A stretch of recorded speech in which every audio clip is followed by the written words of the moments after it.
Jam sudah menunjukkan pukul 10 pagi. Tapi Santi masih tertidur pulas di dalam hamarnya. Sampai ketika ada suara yang memanggilnya, barulah Santi membuka matanya. "Iya mas," sahutnya dengan suara khas orang baru bangun tidur. Wanita itu mendengar suara Bayu, kakak iparnya yang memanggil dari balik pintu hamarnya. "Bangun dulu San, tolong buatkan mas kopi. Mbakmu sudah pergi dari pagi," kata Bayu. Dengan sedikit malas Santi beranjak. Daster usang yang digunakan memang sedikit menampilkan anugerahnya. Apalagi Santi juga tak sempat menggunakan bungkusan karena Bayu terus-menerus memanggilnya. Buru-buru ia pun keluar hamar.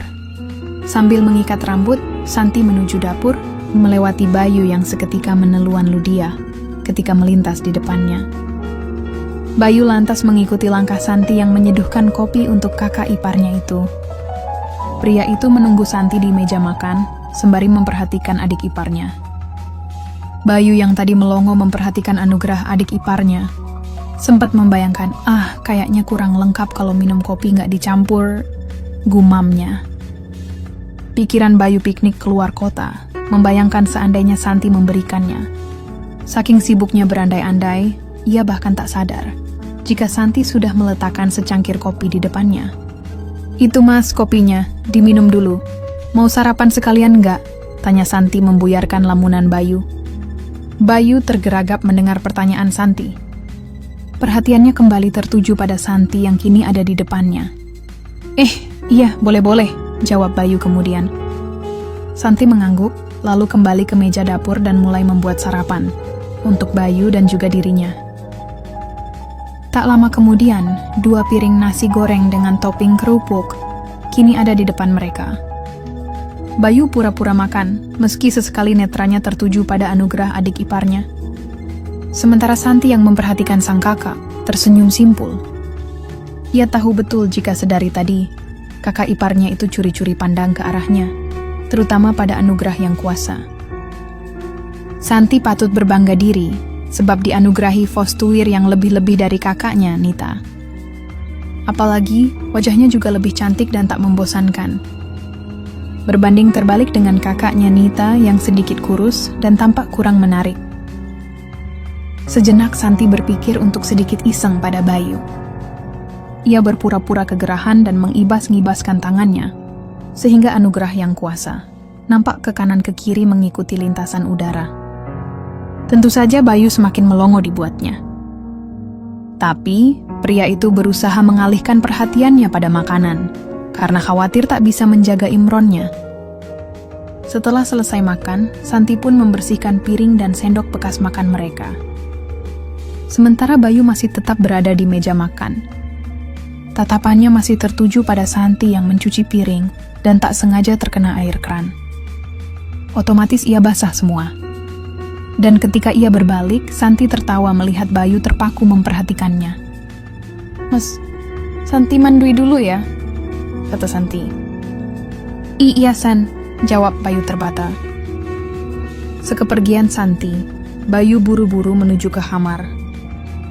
Bayangan adik iparnya tak bisa hilang begitu saja, sampai-sampai hikmahnya pun hormat dengan sendirinya. Terpaksa, pria itu melatih bakat dan talenta Jemaruinnya sendiri di hamar, sambil membayangkan hal yang tadi ia perhatikan. 1 jam kemudian, Santi yang baru saja selesai dengan urusan manduinya, segera beranjak menuju hamar. Dan tepat setelah membuka pintu hamar, secara bersamaan ponselnya berdering. Rupanya sebuah panggilan dari kakaknya Nita. "San, tolong ya, kamu buatkan Mas Bayu kopi sama sarapan. Mbak tadi buru-buru, soalnya butik lagi ramai. Sampai nggak sempet nyiapin sarapan buat Mas Bayu." "Iya Mbak, tenang aja. Mas Bayu udah sarapan sama minum kopi tadi." "Oh ya sudah, untuk makan siang sama makan malam kamu bisa pesan aja. Uang dari Mbak kemarin masih ada kan?" "Iya Mbak, lagian Mbak ini tahu suami baru pulang dari luar kota malah ditinggal kerja aja. Terus Mbak pulang jam berapa nanti?" tanya Santi. "Sekitar pukul 8 malam," sahut kakaknya. Nita memang sejak lulus kuliah sudah mulai membuka usaha dagangnya sendiri. Sebelum mempunyai butik sendiri, ia berjualan secara online dengan modal dari orang tuanya. Bakat dagang Nita sendiri diperoleh dari ayahnya. Ya, ayahnya dulu seorang pedagang tembakau di desanya. Namun sayangnya, sebelum Santi wisuda, sang ayah harus meninggal dunia. Dan setahun kemudian, disusul ibunya yang meninggal karena TBC. Sejak itu, Nita yang harus bekerja membiayai pendidikan Santi, hingga bisa meraih gelar sarjana. Selanjutnya, Nita tetap fokus melanjutkan usaha dagang online-nya tersebut. Sampai kemudian, ia bertemu dengan Bayu secara tak sengaja saat menjual dagangannya. Perkenalan tak sengaja itu pun membawa mereka ke jenjang pernikahan. Dan sebagai pengganti orang tuanya, Nita pun mengajak Santi, adiknya tinggal bersamanya. Awal mereka serumah, Bayu tak terlalu memperhatikan bagaimana Santi, adik iparnya. Mereka masih fokus pada usaha untuk mendapatkan momongan. Hingga akhirnya, vonis dokter membuat semangat Nita luntur. Ia divonis manwul dan kemungkinan kecil untuk memiliki keturunan. Dan mungkin dari hal itulah, akhirnya Nita meluapkan keputusasaannya pada usaha butiknya. Ia meminta modal pada Bayu untuk merintis usaha tersebut. Dan ternyata usahanya pun lumayan sukses. Usahanya begitu ramai, sampai-sampai ia kurang memperhatikan suaminya. Ditambah lagi, pekerjaan Bayu pun semakin sering keluar kota, membuat Nita sering menyerahkan keperluan Bayu pada adiknya. Singkatnya, tak lama setelah Santi merapikan hamar, mendadak pintunya diketuk dari luar. "San, ikut Mas yuk," kata Bayu di balik pintu. Santi lantas membuka pintunya. "Kemana Mas?" tanya Santi. "Jalan kemana gitu? Suntuk di rumah aja," kata Bayu sambil memperhatikan adik iparnya. "Boleh Mas, tunggu 5 menit ya, aku dandan dulu."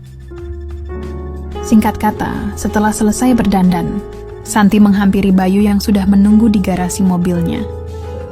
Bayu membuka pintu mobil, lalu mempersilahkan Santi masuk. "Kita mau kemana Mas?" "Mas dapat rekomendasi dari teman. Di kebun teh tempatnya sejuk. Kesana mau kan?" ujar Bayu. "Tapi kalau nanti dicariin Mbak Nita, gimana Mas?" tanya Santi.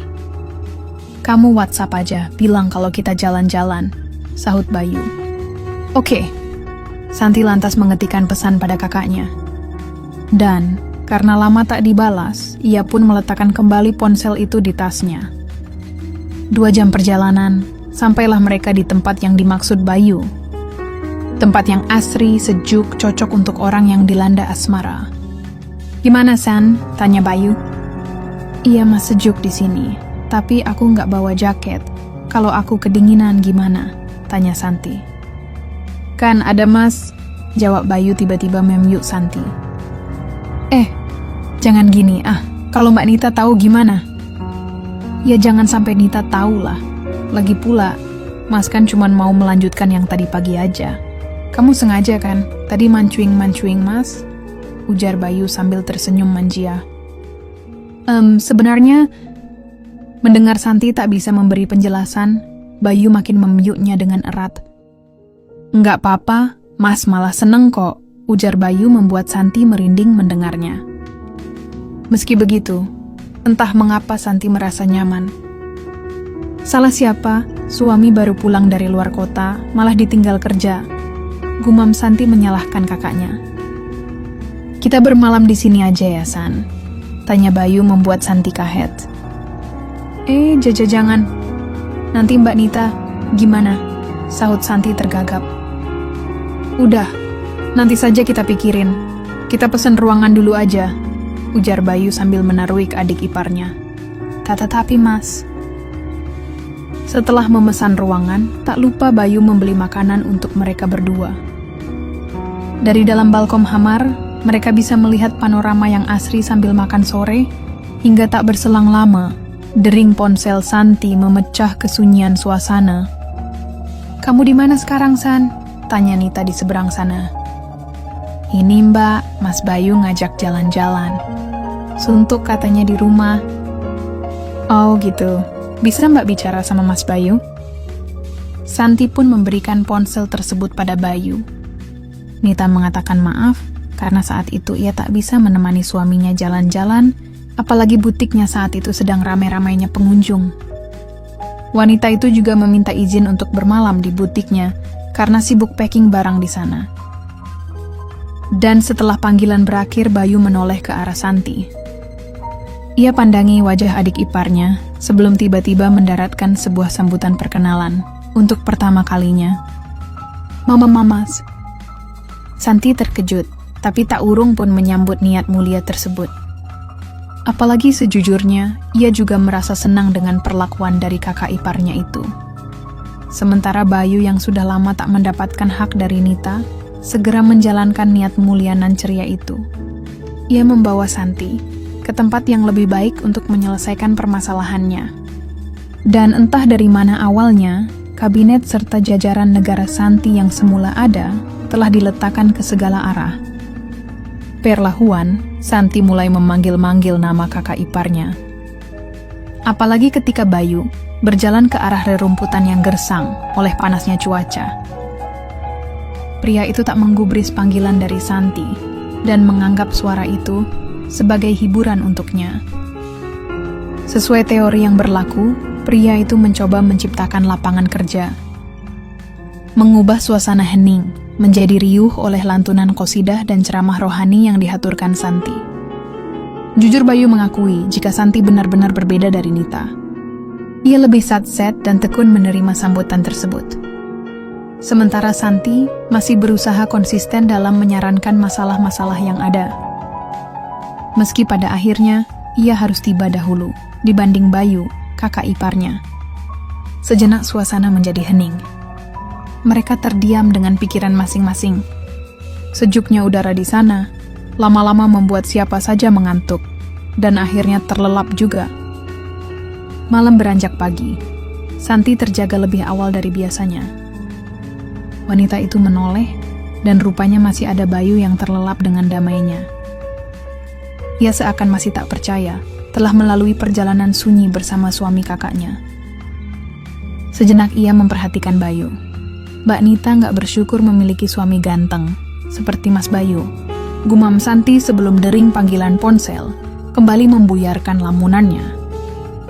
Rupanya Nita yang meneleponnya, dan Santi pun segera menerimanya. "Mas Bayu udah kamu buatin sarapan belum, San?" "Sudah, Mbak. Mbak nanti pulang jam berapa?" tanyanya Santi mengalihkan pembicaraan. "Nanti, sekitar jam makan siang Mbak pulang," sahut Nita. "Oke deh Mbak," sahut Santi kemudian. Setelah mengakhiri panggilan tersebut, Santi kembali memperhatikan kakak iparnya. Makin lama ia makin kagum dengan kakak iparnya itu. Ia senyum-senyum sendiri, mengingat kembali perjalanan sunyi yang dilaluinya kemarin. Dan, sejak hari itu, keakraban Santi dan Bayu pun terus terjalin, tanpa sepengetahuan Nita. Sementara Nita sendiri justru semakin sibuk dengan bisnisnya. Wanita itu juga tak menemukan gelagat aneh antara suami dan adiknya. Hingga sebulan berlalu, tanpa dikira sebelumnya, Santi pun positif. Santi memberitahu Bayu, tapi respon Bayu justru gembira mendengarnya. "Kamu nggak ingin apa gitu?" tanya Bayu, ketika Santi menceritakan kehalimannya. "Nggak sih Mas. Atau belum ya? Nantilah, aku pasti bilang. Kalau ingin sesuatu," sahutnya. Dan demi merahasiakan hal tersebut, Bayu berinisiatif mencarikan rumah kontrakan untuk adik iparnya. Sementara Santi beralasan pada Nita ingin mandiri dan sudah mendapatkan pekerjaan di luar kota. Sehingga mau tak mau ia harus pergi dari rumah kakaknya. Nita pun menyambut kabar tersebut dengan gembira. Ia tak menyadari jika Bayu menyembunyikan rahasia yang tak diketahuinya. Hari berganti hari, keakraban Bayu dan Santi pun semakin terjalin pula. Terutama saat hari menjelang persalinan Santi. Beruntung Bayu dengan mudah beralasan pada istrinya sedang ada proyek di luar kota, sehingga ia tak begitu kesulitan jika ingin menemui adik iparnya. Hingga suatu malam, Santi tiba-tiba bermimpi buruk sampai-sampai ketakutan oleh mimpi itu. Tak hanya sekali atau 2 kali saja, mimpi itu sering kali berulang pada malam berikutnya. Ia bermimpi bertemu mendiang ibunya, lalu mengajaknya pergi jauh entah kemana. Tenanglah San, semua itu kan cuma mimpi. Begitulah respon Bayu ketika Santi menceritakan mimpi tersebut. Sampai akhirnya, hari yang dinantikan pun tiba. Malam di mana tiba-tiba Santi mengeluh veyutnya mulas. Bayu yang mendapat kabar tersebut segera tanggap dan mengantarkan Santi ke rumah sakit terdekat. Setelah menjalani pemeriksaan, Santi disarankan untuk bersaluin malam itu juga. Selama di rumah sakit, entah mengapa Santi teringat Nita, kakaknya. Ia bahkan meminta Bayu untuk menelepon Nita. Entahlah, sejak Santi bermimpi bertemu mendiang ibunya, perasaannya selalu tak tenang. "Hei San, apa kabar kamu? Mbak kangen banget loh," ujar Nita saat menerima panggilan dari adiknya. "Mbak, Santi minta maaf. Santi banyak salah sama Mbak. Apapun yang terjadi nanti, tolong jangan benci anakku, Mbak. Sungguh aku akan sangat berterima kasih, andai Mbak nanti bersedia merawatnya." "Apa maksudmu, San? Anak siapa? Kamu udah nikah, kenapa nggak ngundang Mbak, San?" "Nanti Mbak akan tahu sendiri. Dan maaf, aku nggak bisa ngasih tahu Mbak siapa suamiku. Tapi Mas Bayu tahu semuanya, Mbak. Sekali lagi Santi minta maaf." Dan setelah Santi mengakhiri panggilan telepon itu, ia langsung menonaktifkan ponselnya. "Apa maksudmu ngomong kayak gitu?" tanya Bayu yang mendengar percakapan adik iparnya. "Mas, apapun yang terjadi nanti sama aku juga minta maaf ya. Karena selama ini, aku sudah mengganggu rumah tangga Mas dan Mbak Nita." "Kamu bicara apa, San?" ujar Bayu heran sekaligus kaget. "Mas udah, bisa minta tolong panggilkan dokter?" kata Santi menahan sakitnya. Dengan panik, akhirnya Bayu memanggil dokter. Namun sebelum Bayu pergi, Santi sempat tersenyum manis padanya. Hingga ketika Bayu datang bersama dokter, Santi rupanya sudah menghembuskan nafas terakhirnya. Santi lantas dibawa pergi oleh perawat, karena mereka akan mengusahakan agar anaknya selamat. Beberapa bulan kemudian, Nita tengah bercanda ria dengan gadis kecil. Ya, gadis kecil putri dari Santi, adiknya. Nita bukannya melupakan segala peristiwa di masa lalu, tapi hanya tak ingin hidup dalam kubangan dendam dan putus asa. Meski belum bisa memaafkan sang suami, tak mau ia berusaha mengikhlaskan apa yang sudah terjadi. Dia benar-benar ingin berubah menjadi lebih baik lagi, tak lain demi kebaikan rumah tangganya. Sementara Bayu pun bisa menempatkan dirinya. Sama sekali ia tak pernah menyebut nama Santi.